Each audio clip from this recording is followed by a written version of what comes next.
நான் வந்து ஒரு வருஷத்துக்கு தேவையான மஞ்சள், அதாவது 1 கிலோ அளவுக்கு மஞ்சளை எடுத்து அதை சின்னதாக உடச்சி 2 நாளைக்கு காய வச்சு அதை வந்துட்டு மிஷினில் கொடுத்து பவுடர் ஆக்கி அதை ஒரு பாட்டிலில் எடுத்து வச்சு அதை வந்து ஃப்ரிட்ஜில் ஸ்டோர் பண்ணிவிடுவேன். வெளியில் வச்சா பூச்சி வச்சிரும், வண்டு வச்சிரும். அதனால் நான் வந்துட்டு அப்பப்போ சின்ன பாட்டிலில் மாற்றிப்பேன் கொஞ்சம் கொஞ்சமாக. இதை அப்படியே எடுத்து ஃப்ரிட்ஜில் வச்சுருவேன்.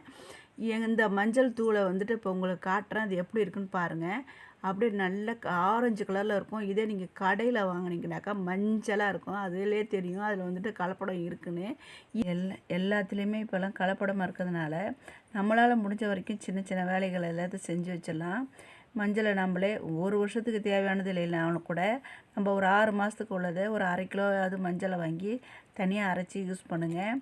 இது உங்களுக்கு ரொம்ப யூஸ்ஃபுல்லாக இருக்கும்னு நினைக்கிறேன். பிடிச்சிருந்தால் லைக் பண்ணி ஷேர் பண்ணுங்கள். கொஞ்சம் அலுப்பு பார்க்காம இதை செஞ்சு வச்சுக்கிட்டிங்கனாக்கா அப்படியே இருக்கும்.